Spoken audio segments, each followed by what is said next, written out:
جب ایک انسان کی لو اپنے رب سے لگ جاتی، دین کا یہی فائدہ تو ہے کہ سخت سے سخت تکلیف میں بھی وہ آپ کو مایوس نہیں ہونے دیتا، آپ ڈپریشن کا شکار نہیں ہوتے، آپ بندوں سے صلہ نہیں چاہتے، آپ ان سے اجر نہیں چاہتے، کیونکہ آپ کو پتا ہے آپ کا رب آپ کو ہر جگہ دیکھ رہا ہے، ہر کام کرتے ہوئے دیکھ رہا ہے، لہذا پر مشقت حالات میں بھی آپ کی اسمائل اور آپ کی خوشی کہیں نہیں جاتی۔ امام ابن تیمیہ کے بارے میں آتا ہے کہ جب ان کو دشمنوں نے بہت ہی تنگ کر دیا تو بھی وہ انتہائی پرسکون تھے۔ ایک موقع پہ کہنے لگے کہ میرے دشمن میرا کیا بگاڑ سکتے، اس لیے کہ میری جنت میرے سینے میں ہے، میری خوشی میرے سینے کے اندر ہے، یعنی اس میں اللہ کی محبت ہے، ایمان کی روشنی ہے اور یقین کی قوت ہے کہ میں صحیح راستے پر ہوں۔ اگر یہ مجھے ملک سے نکال دیں گے تو یہ میرے لیے سیاحت ہوگا، یعنی مجھے اور ملک دیکھنے کا موقع مل جائے گا۔ اگر یہ یہاں سے نکال دیں گے تو جہاں بھیجیں گے وہاں اللہ تعالیٰ نئے راستے نکال دیں گے۔ قرآن مجید میں آتا ہے وَمَن يُهَاجِرْ فِي سَبِيلِ اللَّهِ يَجِدْ فِي الْأَرْضِ مُرَاغَمًا كَثِيرًا وَسَعًا، جو اللہ کی راہ میں ہجرت کرتا ہے وہ زمین پر بڑی فراخی پائے گا، مُرَاغَمًا كَثِيرًا وَسَعًا، وسعت پائے گا، نئے نئے آپشنز سامنے آئیں گے، نئی نئی چیزیں سامنے آئیں گی۔ اگر میرے دشمن مجھے قید کر دیں گے تو مجھے خلوت نصیب ہوگی، اپنے رب کے ساتھ تنہائی ملے گی، جب کوئی نہیں ہوگا میں رب کی عبادت، رب کا ذکر اور رب سے باتیں کروں گا، میں اور زیادہ اپنے رب کے ساتھ یکسو ہو جاؤں گا۔ ایوب علیہ السلام کا آپ کو معلوم ہے 18 سال کی بیماری میں سبھی چلے گئے، ان سے بچے فوت ہو گئے، بہن بھائی چھوڑ گئے، صرف ایک بیوی تھی جو ان کی ضروری خدمت کر دیتی تھی، یعنی ان کے لیے کھانے وغیرہ کا بندوبست کر دیتی، کوئی بھی نہیں رہا ان کے پاس، لیکن وہ دل میں اتنے خوش تھے کہ یار اب پہلے تو میرے اور تیرے درمیان بہت سی چیزیں حائل تھی، جب وہ سب چلے گئے تو میں اور تو ون آن ون بیس پر، یعنی اب تیری عبادت میں اور لذت محسوس ہوتی ہے۔ تو وہ خواتین جن کے بچے شادی کے بعد جا چکے ہیں نہیں پیچھے پلٹ کے دیکھتے، نہیں پوچھتے، کبھی غمگین نہ ہوا کرے کہ میرا رب کافی ہے نا مجھے، حسبی اللہ ونعم الوکیل۔ جس کو اپنے رب پر بھروسہ ہوتا ہے وہ کسی کے بھی چھوڑ جانے پہ غمگین نہیں ہوتا، کہتے یا اللہ شکر ہے فرائض ادا ہوئے، اب میں یکسوئی کے ساتھ تیری عبادت کر سکتی ہوں۔ پھر آپ دیکھیے کہ انہوں نے کہا کہ اگر میرے دشمن مجھے قتل کر دیں گے تو یہ شہادت ہے، ایک سیاحت ہے، ایک خلوت ہے، ایک شہادت ہے، میرے دشمن میرا کچھ بھی نہیں بگاڑ سکتے، کسی حال میں مجھے کوئی نقصان نہیں۔ تو اصل کامیابی یہی ہے نا کہ انسان دنیا میں اللہ سبحانہ و تعالیٰ کے لیے اتنا مخلص ہو جائے کہ کوئی اسے کچھ بھی نقصان دینا چاہے وہ اس میں اپنی خیر و عافیت ہی سمجھے۔ کیونکہ مثلاً آپ پر کوئی الزام تراشی کرے، آپ کو کوئی برا بھلا کہے تو وہ دراصل کیا کر رہا ہے، اپنے عمل آپ کو دے رہا ہے۔ تو کسی نے کہا تھا کہ اپنی دنیا تو ہم اپنے دوستوں کو بھی نہیں دیتے، مگر کس قدر افسوس کی بات ہے کہ اپنی آخرت اپنے دشمنوں کو دے دیتے ہیں۔ یعنی دنیا کا مال تو دوستوں سے بھی بچا کے رکھتے ہیں، ایک لمیٹڈ حد تک ہی ہم کسی کو کچھ دیتے ہیں، لیکن آخرت میں کیا کام آئے گا؟ ہمارے اعمال۔ تو جن سے ہماری دشمنی ہوتی ہے، کوئی چڑ ہوتی ہے، کوئی نفرت ہوتی ہے، کسی قسم کی ہم ان کے خلاف اتنی غیبتیں اور عجیب و غریب باتیں کرتے ہیں کہ اپنے بہترین طریقے سے کمائے ہوئے عمل سارے ان کی جھولی میں ڈال دیتے ہیں۔ ان کو تو شاید اللہ سبحانہ و تعالیٰ ان کی توبہ کی وجہ سے بخش دے، لیکن ہم جو زیادتی کر رہے ہیں اس کا کیا بنے گا؟ تو اس لیے انسان سب سے زیادہ خود اپنی جان کی فکر کرے۔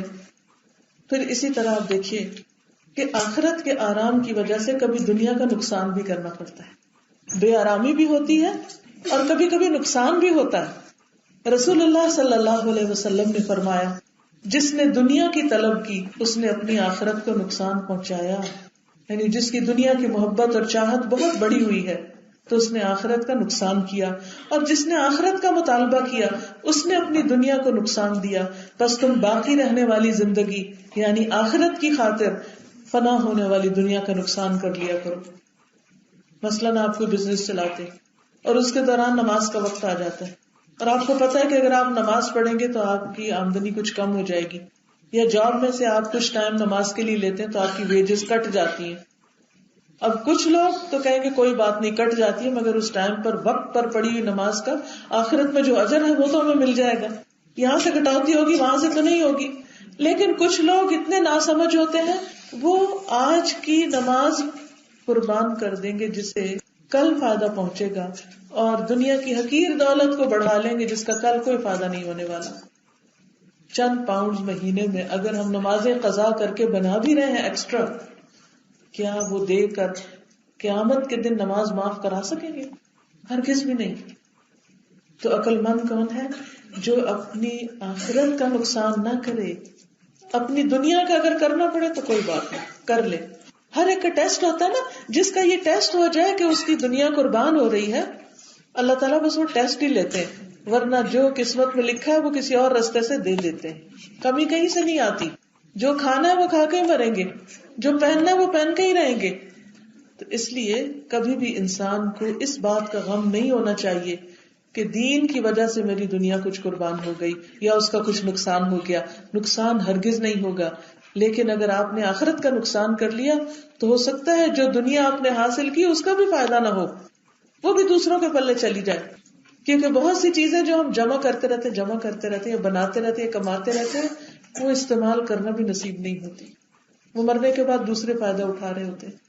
اس لیے عقل مند کون ہے؟ جو آخرت کے آرام کے لیے اپنی دنیا کا نقصان کر لے. یاد رہے گا یہ اصول انشاءاللہ. پھر آپ دیکھیے کہ بعض اوقات ہم آخرت کا نقصان اس طرح بھی کرتے ہیں کہ دنیا ہماری ترجیح بن جاتی ہے، پرائرٹی ہو جاتی.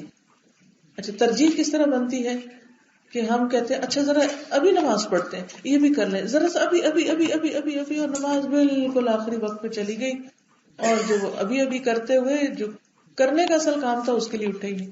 اب جو اول وقت کی نماز ہے اس کا جو فائدہ وہ آخر وقت کی نماز کا نہیں ہے. لیکن ہم میں سے کتنے لوگ ہیں جو اذان سنتے ہی وقت ہوتے ہی بے چین ہو جائے اور فوراً نماز کی طرف لپک جائیں اور ان کو کہنے کی ضرورت ہی نہ رہے. تو دنیا میں رہتے ہوئے جب عبادت کا وقت آئے تو اپنی ترجیح آخرت کے کام کو بنا لیں. عبداللہ بن عمر رضی اللہ عنہ نے رسول اللہ صلی اللہ علیہ وسلم سے ایک حدیث روایت کی کہ تم دنیا میں ایسے رہو، یعنی آپ نے حضرت عبداللہ بن عمر کے کندھے پہ ہاتھ رکھ کے فرمایا تھا تم دنیا میں ایسے رہو جیسے تم اجنبی ہو یا راہ کو عبور کرنے والے. آپ پریکٹس کریں گے، ذرا ایک دوسرے کے کندھے پہ ہاتھ رکھ کے کہیں، ایک دوسرے کو نصیحت کریں، دنیا میں ایسے رہو جیسے اجنبی مسافر ہو یا راہ گزر. کہیے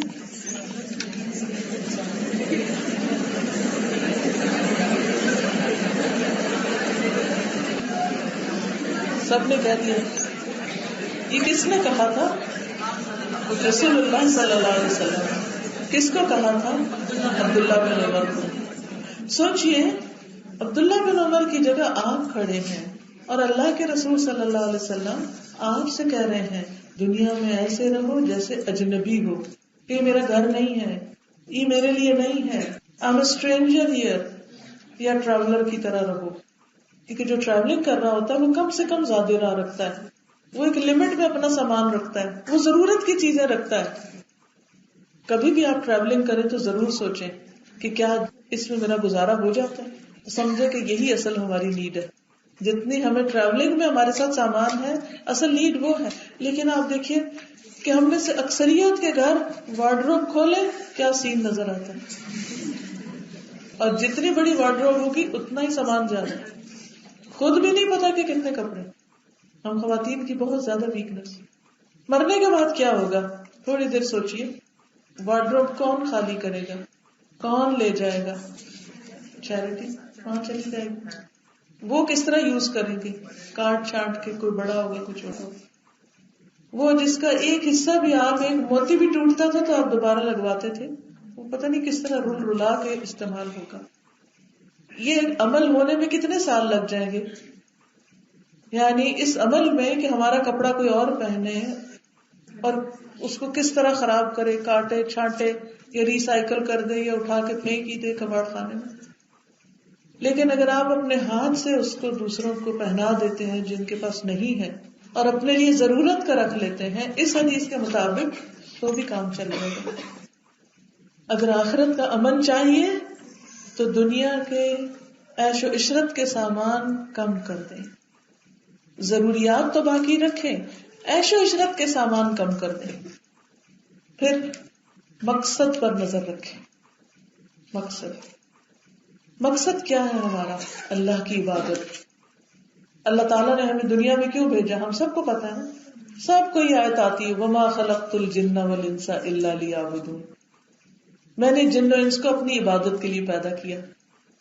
ہم سب سمیت میرے اپنے آپ سے پوچھیں کہ پورے دن میں کتنی دیر میں عبادت کے لیے دیتی ہوں, خالص اللہ کی عبادت کے لیے.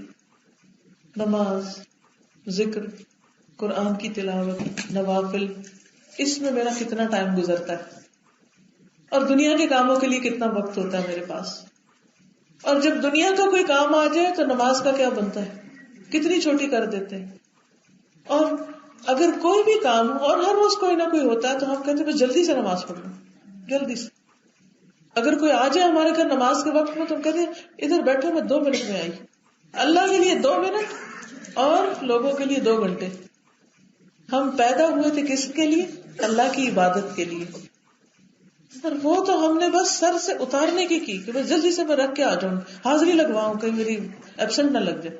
بس ہمیں پیدا اللہ نے کیا تھا اپنی عبادت کے لیے, لیکن ہماری عبادات میں کوئی روح ہی نہیں, کوئی چاشنی نہیں, کوئی غور و فکر ہی نہیں, کوئی توجہ ہی نہیں. ہم دن میں اپنی گفتگو کا حصہ کیلکولیٹ کریں کہ ذکر میں کتنی دیر گزرتی ہے اور دنیا کی باتوں میں کتنا وقت گزرتا ہے. ہم سب اس پر غور کریں. پھر اپنے آپ سے پوچھیں کہ کیا واقعی میں اللہ کی عبادت کر رہی ہوں جیسے کرنے کا حق ہے. اور پھر جو کرتے بھی ہیں اس میں شیطان کتنا اچک کے لے جاتا ہے. صرف نماز ہی دیکھ لیں, اللہ اکبر, سارا وقت اسی میں گزر جاتا ہے, واپس آؤ, واپس واپس واپس, کدھر دھیان چلا گیا. قرآن کی تلاوت کیسے کرتے ہیں, تلاوت کرنے ہوتے ہیں, دھیان کا ہوتا ہے. آنکھوں میں کتنے آنسو ہوتے ہیں جب ہم تلاوت کرتے ہیں.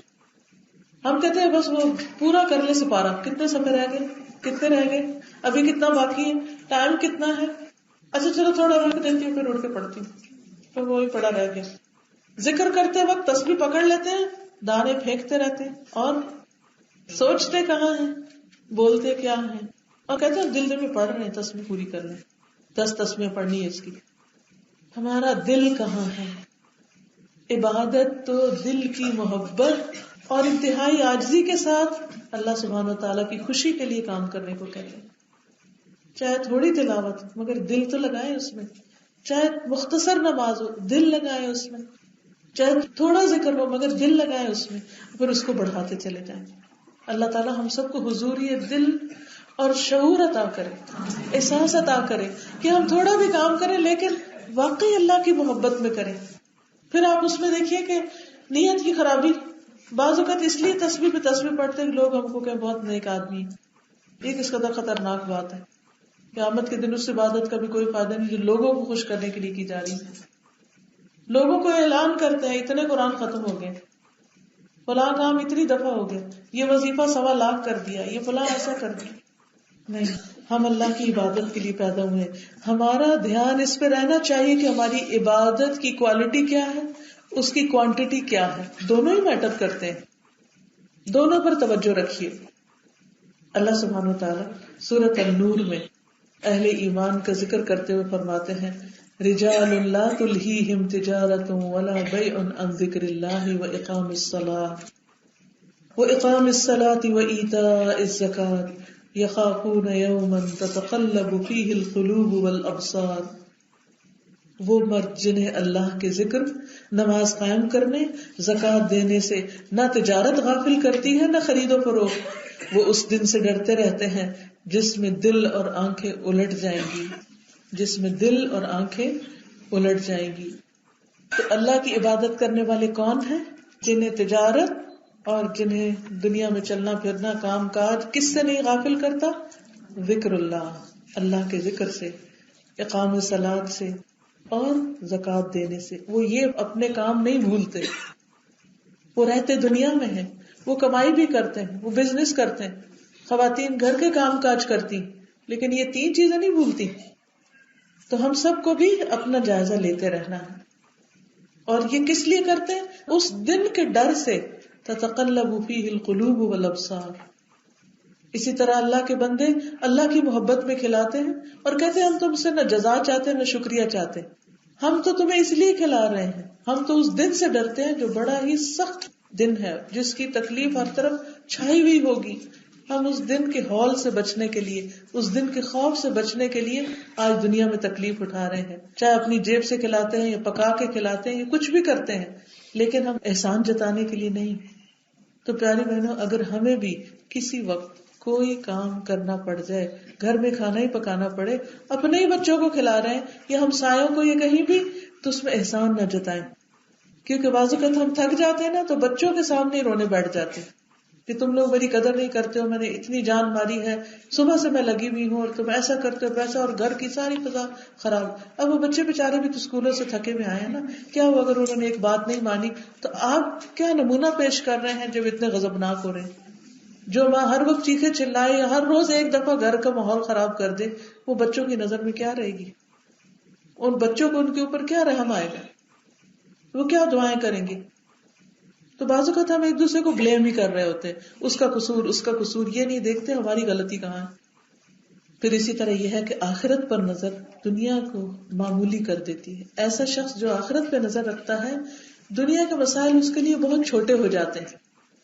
حضرت عائشہ سے روایت ہے، نبی صلی اللہ علیہ وسلم نے طلوع فجر کے وقت 2 رکعت نماز پڑھنے کی شان بیان کی ہے کہ ان کو پڑھنا میرے نزدیک ساری دنیا سے زیادہ محبوب ہے. پوری دنیا سے، سوچئے دنیا میں کیا کچھ ہے، لیکن آپ صلی اللہ علیہ وسلم کو ہر چیز سے پیاری تھی یہ 2 رکعتیں، یعنی فجر کی جو ہے، کیونکہ اس وقت انسان کے پاس نرم گرم بستر ہوتا ہے، نیند آ رہی ہوتی ہے اور ایک امن ہوتا ہے اور ایک ایسے سکون کا وقت ہوتا ہے، اور انسان اپنا بستر، بیوی، سب کچھ چھوڑ کر اٹھتا ہے اور اللہ کے حضور نماز پڑھتا ہے.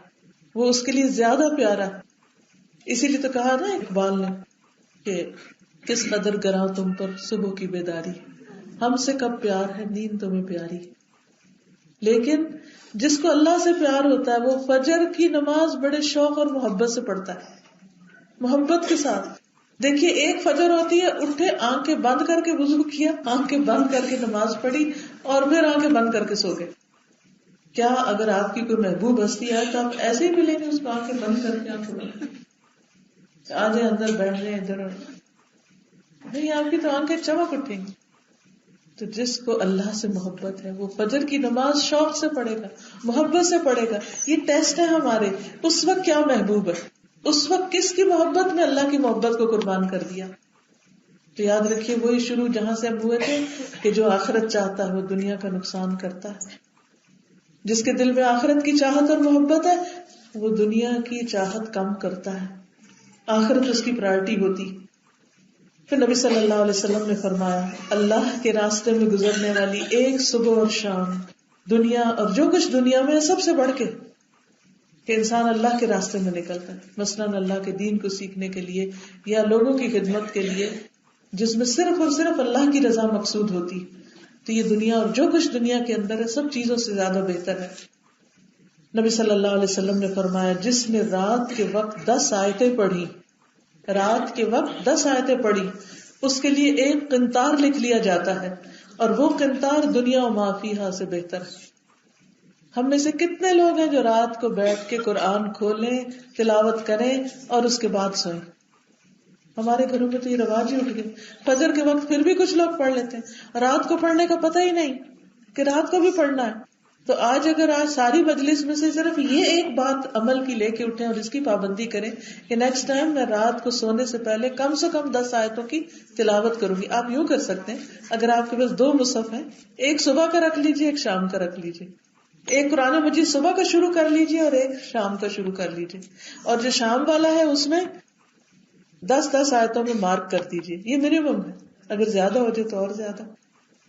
تو جو آخرت کے قنطار ڈھیروں مال چاہتا ہے وہ رات کو 10 آیتیں پڑھ کے سو جائے انشاءاللہ. اور جب وہ آخرت میں اٹھے گا، اپنے جنت کے گھر میں پہنچے گا، تو یہاں بھی ڈھیر ہے، وہاں بھی، وہاں بھی، وہاں بھی، دیکھ کے خوش ہو جائے گا. اور دوسرا شخص وہ ہے جو باتیں فون کر رہے ہیں، اس کو ٹیکسٹ کر رہے ہیں، اس کو کچھ کر رہے ہیں، اور دنیا کے کام، یہ سجا لوں، یہ بنا لوں، یہ کر لوں، کہاں ختم ہو گئے وہ. آپ دیکھیے کہ اگر ہر روز آپ کی روٹین ہو کہ رات کے وقت بیٹھ کے آپ تلاوت کر کے سوئیں، بلیو می آپ اتنے ریلیکس ہو کے سوئیں گے، اتنے اطمینان سے سوئیں گے کہ جو ڈپریشن اور نیند نہ آنے کی بیماری وہ ساری ختم ہو جائے گی. کیونکہ پڑھتے پڑھتے پڑھتے آپ کو اتنی اچھی نیند آ جائے گی کہ آپ حیران ہوں گے. اجر الگ لکھا گیا اور سکون الگ آیا اور بالکل ایک پرسکون زندگی ہو جائے گی. اور یہ جو چھوٹی چھوٹی چیزیں ہمیں غمگین کیے رکھتے وہ غم بھی نکل جائیں گے زندگی سے, کیونکہ آپ نے قرآن کو دوست بنا لیا. اگر قرآن آپ کی راتوں کا دوست ہو تو انشاءاللہ قبر میں بھی دوست ہوگا. رسول اللہ صلی اللہ علیہ وسلم نے اپنے گھر والوں کو زیور اور ریشم سے منع کیا اور فرمایا اگر تم جنت کا زیور اور ریشم پہننا پسند کرتے ہو تو پھر دنیا میں نہ پہنا کرو. یعنی خاص طور پر اپنے گھر والوں کو, کیونکہ آپ دنیا کے لیے ایک نمونہ بننا چاہتے تھے کہ باقی لوگ کوئی یہ نہ سوچے کہ ہم دین پہ کیسے عمل کریں, ہمارے پاس تو کچھ بھی نہیں. پھر میں نے دوسری چیز یہ ہے کہ صرف عمل نہیں, خیالات کا بھی جائزہ لینا ہے ہم نے کہ ہم سارا وقت کیا سوچتے رہتے ہیں, کیونکہ ہمارے جو خیالات ہوتے ہیں وہی ہمارے ایکشن بن جاتے ہیں.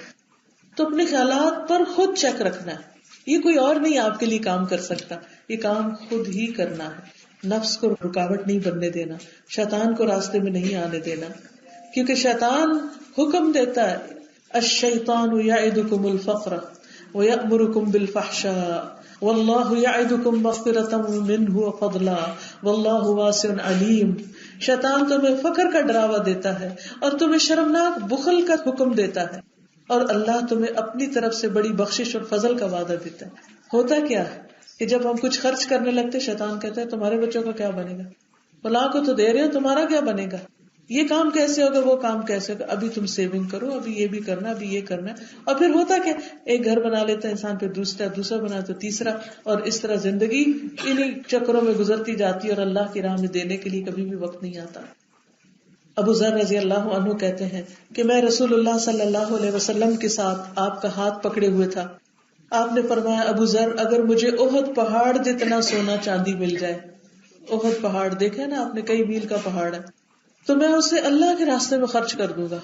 دل دیکھیے آپ کا, اگر ہم سے کوئی پوچھے کہ تمہارا 1 ملین کی لاٹری نکل آئے تو کیا کرو گے, اول تو لاٹری کا کھیل ہی غلط ہے, لیکن جسٹ فار این ایگزامپل تو ہم کہیں گے ہم فلاں کریں گے, وہ ہوائی جزیرے پر ہالیڈیز کے لیے چلے جائیں گے, فلاں کام کریں گے, فلاں ہم میں سے کون کہے گا میں سارے کا سارا غریبوں پر خرچ کر دوں گی, کوئی بھی نہیں سوچتا بھی نہیں کوئی. تو آپ نے فرمایا کہ میں سارا اللہ کے راستے میں خرچ کر دوں گا. جس دن میں مروں گا یہ نہیں چاہوں گا کہ اس میں سے ایک قرات بھی میرے پاس باقی ہو. میں نے کہا اللہ کے رسول امتحان. آپ صلی اللہ علیہ وسلم نے فرمایا ابو ذر میں قلیل کی طرف جا رہا ہوں, تم کثیر کی طرف, میں تھوڑی بات کر رہا ہوں اور تم زیادہ کی کر رہے ہو, میں آخرت کا ارادہ رکھتا ہوں اور تم دنیا کا. میں کہہ رہا ہوں قرات, اور آپ نے یہ الفاظ 3 بار فرمائے. میں آخرت کا ارادہ چاہتا ہوں, میں آخرت کا ارادہ رکھتا ہوں, اور یہ حقیقت ہے ومن اراد الاخرۃ وسعى لها سعيها, جو آخرت کا ارادہ کرے اور اس کے لیے بھرپور کوشش بھی کرے, فاولئک کان سعیهم مشکورا, ایسے لوگوں کی کوششیں قابل قدر ٹھہری, ان کی کوششیں قبول کر لی جائیں گی. پھر اسی طرح صرف دنیا کے بارے میں فکر نہ ہو, کیونکہ جو لوگ صرف دنیا کا علم رکھتے ہیں اور آخرت کا نہیں رکھتے وہ بھی خسارے میں ہیں. جیسے کہ سورۃ الروم میں آتا ہے یعلمون ظاہرا من الحیات الدنیا وهم عن الآخرۃ هم غافلون, وہ لوگ صرف دنیا کا علم رکھتے ہیں اور آخرت سے بے خبر ہیں. تو کرنا کیا ہے, کرنے کا کام یہ کہ مسلسل کوشش, جد و جہد اور محنت حتیٰ کہ ایمان کا خاتمہ ہو جائے. پھر کوششوں کا وقت ختم ہو جائے گا, اس کے بعد آرام کا دن شروع ہو جائے گا, امن کا دن شروع ہو جائے گا. اللہ تعالیٰ فرماتے ہیں والذین جاہدوا فینا لنہدینہم سبلنا, جو لوگ ہمارے راستے میں کوشش کریں گے ہم انہیں اپنا راستہ ضرور دکھا دیں گے. رسول اللہ صلی اللہ علیہ وسلم نے فرمایا مجاہد وہ ہوتا ہے جو اللہ کی اطاعت کے معاملے میں اپنے نفس سے جہاد کرے, یعنی اسٹرگل کر کے کام کرے. رسول اللہ صلی اللہ علیہ وسلم نے فرمایا اللہ تعالیٰ کی خاطر تیرا اپنے نفس اور خواہش سے جہاد کرنا افضل ترین جہاد ہے. تو اللہ تعالیٰ ہمیں اس کی توفیق دے کہ ہم مسلسل کوشش کے ساتھ اللہ کے راستے پر چلتے رہیں اور دنیا کے مقابلے میں آخرت کو ترجیح دینے والے بنے.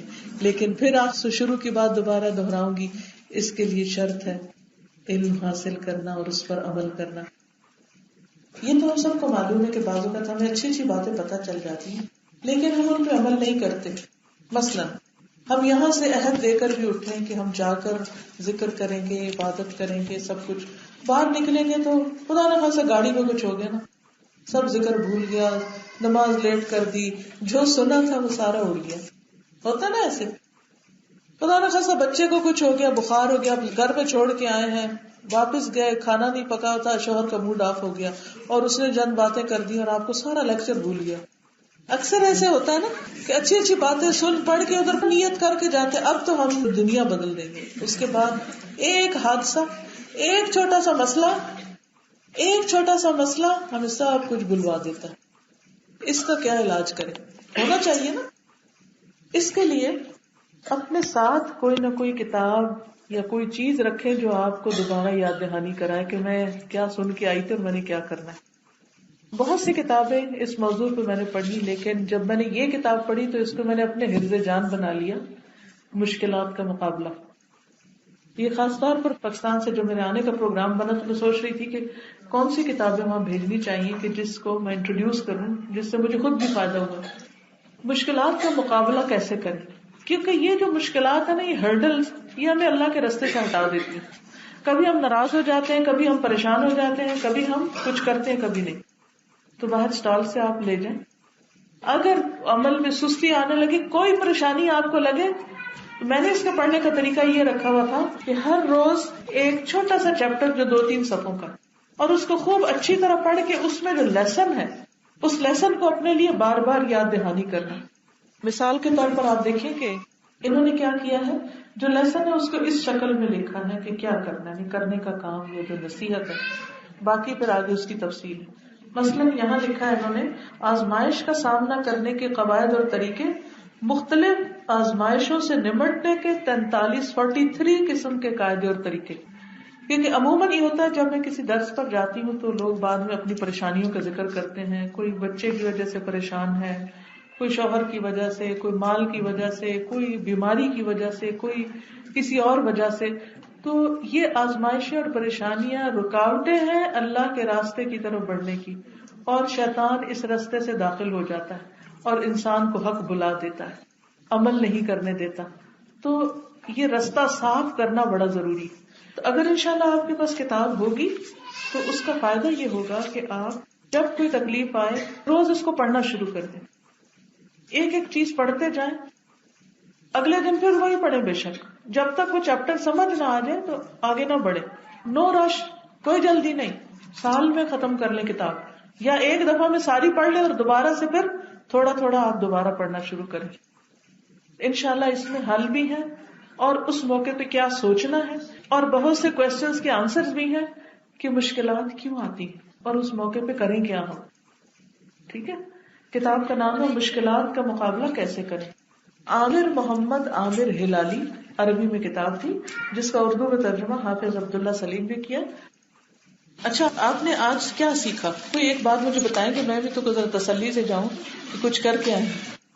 ایک ایک ہاتھ کھڑا کریں اور مجھے بتائیں. جی، آپ آج کے دن میں کون سی ایک بات سیکھی جو آپ ساتھ لے کے جائیں گے تاکہ میں بھی آپ سے سیکھ سکوں، میرا بھی تازہ ہو جائے. جی شابش. اپنی دنیا کی خاطر آخرت کو نہیں تباہ کرنا، آخرت کو قربان نہیں کرنا. رات قرآن مجید کو پڑھ کر سونا. آپ ہر لمحہ اس بات کا احساس اور یہ یاد کہ خاتمہ ایمان پر ہو. شابش. اپنے خیالات کو چیک کرتے رہنا کہ وہ ایکشن بن جاتے ہیں. ہاں، فجر کی نماز میں شوق سے اٹھنا، دنیا اور ہر چیز سے زیادہ سمجھنا اس کو، مصیبت کے مارے نہیں اٹھنا.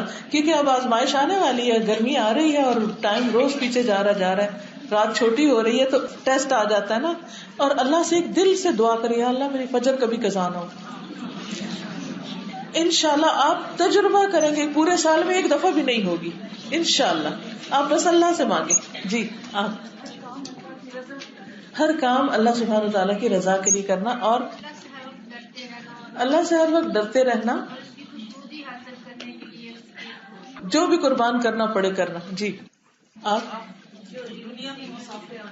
دنیا میں مسافر بن کے رہنا، دنیاوی چیزوں کو کم کرنا اور آخرت کا سامان بڑھانا. جی، آپ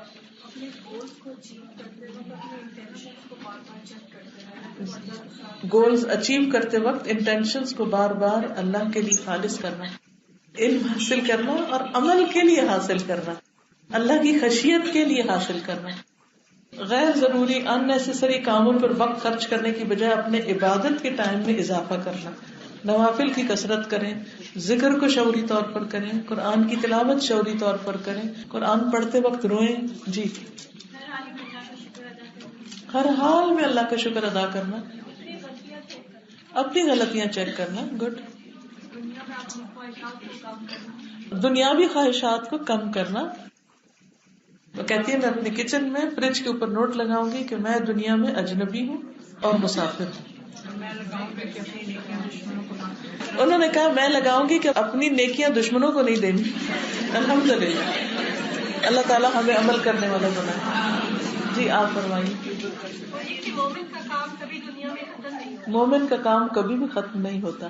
بچے چلے گئے کوئی یونیورسٹی تو یہ نہیں سوچوں گی کہ میں اکیلی ہو گئی، اب اللہ ون ٹو ون میں انشاءاللہ. Very good.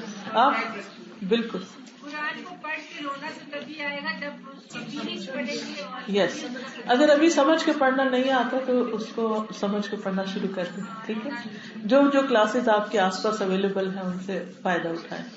سر ایک چھوٹا سا ایک کوشچن ہے میرا کہ آپ نے کہا تھا نا کہ نماز جب پڑھے ہوئے کچھ نہیں ہو تو بہت دل لگا کے. میری پرابلم یہ ہے کہ میں کوشش کرتی ہوں اور نماز میں دعا کروں کہ میرا دل لگ جائے، مطلب میں بھاگ دوڑ کے نہ پڑھ رہی ہوں، نماز میں بچوں کا دھیان آ. تو وہ دھیان لانے کے لیے کیا کرنا چاہیے، وہ دل بدل؟ اس کے لیے نماز میں خشوع کیسے ایک لیکچر ہے میرا، اس کو دوبارہ سنیے، انشاءاللہ اس میں آپ کو ٹپس ملیں گی. مختصراً یہ ہے کہ اس کے لیے ٹائم ذرا ایمپل ٹائم نکالیں، آرام سے وضو کریں، آرام سے نماز پڑھیں اور اول وقت میں پڑھنے کی کوشش کریں، کیونکہ جب ہم ڈیلے کر دیتے ہیں نا تو پھر ہم جلدی کر لیتے ہیں زیادہ. جی آپ make Quran your best friend. ایک چیز میں کہنا چاہتی ہوں وہ یہ کہ ہم اپنے بچوں کے سامنے بہت شکایت کرتے ہیں اور احسان جتلاتے ہیں. ہاں، بچوں کے سامنے بہت کمپلینٹس کرنا، بلیم کرنا، احسان جتانا، یہ ہماری نیکیوں کو برباد کر دیتا ہے. تو ان کو سمجھائیں، نصیحت کریں، ایموشنلی بلیک میل نہیں کریں. اصل میں یہ ہے کہ ایک دن میں اگر بہت زیادہ سن لینا تو تھک جاتا ہے انسان. نبی صلی اللہ علیہ وسلم کا خطبہ مختصر ہوتا تھا، تو اب جتنا اللہ نے ہمیں سکھا دیا ہے اتنا بھی کافی ہے تاکہ گھر والے ناراض نہ ہو جائے.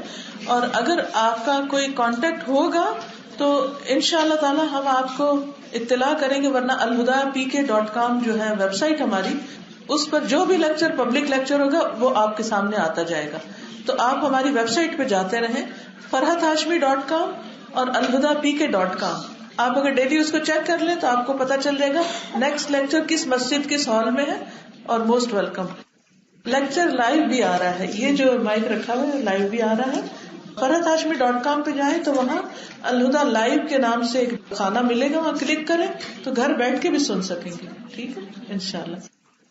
چلیے، جزاکم اللہ خیرا. سبحان اللہ والحمد للہ ولا الہ الا اللہ واللہ اکبر ولا حول ولا قوة الا باللہ العلی العظیم. اللہم صل علی محمد وعلى آل محمد كما صليت على إبراهيم وعلى آل إبراهيم إنك حميد مجيد. اللهم بارك على محمد وعلى آل محمد كما باركت على إبراهيم وعلى آل إبراهيم إنك حميد مجيد. ربنا آتنا في الدنيا حسنة وفي الآخرة حسنة وقنا عذاب النار. ربنا لا تزغ قلوبنا بعد إذ هديتنا وهب لنا من لدنك رحمة إنك أنت الوهاب. ربنا هب لنا من أزواجنا وذرياتنا قرة أعين واجعلنا للمتقين إماما. يا حي يا قيوم برحمتك أستغيث. لا إله إلا الله وحده لا شريك له له الملك وله الحمد وهو على كل شيء قدير. لا إله إلا الله لا نعبد إلا إياه له النعمة وله الفضل وله الثناء الحسن. لا إله إلا الله مخلصين له الدين ولو كره الكافرون. لا حول ولا قوة إلا بالله العلي العظيم. لا إله إلا أنت سبحانك إني كنت من الظالمين. لا إله إلا الله لا إله إلا الله لا إله إلا الله یا حی یا قیوم برحمتک استغیث. اللہ پاک جو کچھ ہم نے پڑھا ہے، پڑھایا ہے، سنا ہے، سیکھا ہے، سکھایا ہے، ہم سب کو اس پر عمل کرنے والا بنا. اللہ پاک تو ہماری خطاؤں کو، گناہوں کو، قصوروں کو معاف فرما دے. یا رب العالمین ہمارے گناہوں کے میل کچیل کو دھو ڈال. یا اللہ ہمارے دلوں کو صاف کر دے. یا رب العالمین ہمارے دلوں میں ایمان کا نور پیدا کر دے. یا اللہ ہمارے دلوں میں اپنی محبت پیدا کر دے. یا رب العالمین ہمارے بچوں کو ہدایت دے. یا رب العالمین ہمارے شوہروں کو ہمارے دین میں ہمارا مددگار بنا دے. ہمارے گھروں میں سکون پیدا کر دے. ہمارے بچوں کو اپنے لیے چن لے. یا اللہ ہماری نسلوں کو ایمان پر باقی رکھنا. یا اللہ تو ہمارے والدین پر اپنی رحمت فرما. اللہ ہمیں حلال رزق عطا فرما، حرام سے بچا. ہمارے دلوں کو ہدایت کے بعد ٹیڑھا نہ کرنا. اللہ آخری دم تک ایمان پر قائم رکھنا. ہمارا خاتمہ ایمان پر کرنا. یا اللہ تو ہم سب کو اپنی رحمتوں سے ڈھانپ لے. لا الہ الا انت سبحانک انی کنت من الظالمین. یا اللہ جتنی بہنیں یہاں آئی ہیں ان کے دلوں میں جو دعائیں اور نیک تمنائیں ان کو پورا فرما، ان کو اپنی محبت سے نواز. یا اللہ ہم سب کی دنیا امن و عافیت سے گزرے اور ہمیں آخرت کے دن کے خوف اور ہول سے محفوظ رکھنا. یا اللہ وہ دن جب لوگ خوف میں ہوں گے ہمیں امن عطا کر دے. یا رب العالمین ہمیں اپنی آخرت کے لیے دن دگنی رات چگنی اسٹرگل کرنے کی توفیق عطا فرما. ہمیں اپنے راستے دکھا دے، ہمیں اپنا بندہ بنا دے. یا اللہ تو ہمارے لیے کافی ہو جا. اللہ جو ہمارے لیے کافی ہو جا. یا اللہ ہم تیری ہی عبادت کریں اور تجھ سے ہی دعائیں مانگیں اور تیرے ہی بن جائیں. اللہ تو ہمیں اپنا بندہ بنا لے. اللہ تو ہمیں ہمارے نفس کے شر سے بچا، شیطان کے شر سے بچا، حاسدوں کے شر سے بچا، دشمنوں کے شر سے بچا. یا رب العالمین تو ہم سب کو عافیت عطا فرما. اللہ تو ہماری غلطیوں کو معاف کر دے. اللہ تو ہمارا ایمان پر خاتمہ کرنا، قبر میں روشنی عطا کرنا، حشر کے دن امن کے ساتھ اٹھانا. اللہ ہمیں بے حساب جنت میں داخل کرنا. اللہ کل صراط کے اندھیروں کو دور کر دے. یا اللہ وہ خوفناک راستہ اللہ ہمارے لیے اس پہ سے گزرنا آسان فرما دے. اللہ ان سب بہنوں کو اپنی رحمتوں سے ڈھانپ لے. ان سب کو بہترین جزائے خیر عطا فرما. ربنا تقبل منا انك انت السميع العليم وتب علينا انك انت التواب الرحيم. وصلى الله تعالى على خير خلقه محمد وعلى آله وأصحابه وأهل بيته أجمعين برحمتك يا أرحم الراحمين. إلهي آمين. سبحانك اللهم وبحمدك أشهد أن لا إله إلا أنت أستغفرك وأتوب إليك. السلام علیکم ورحمۃ اللہ وبرکاتہ.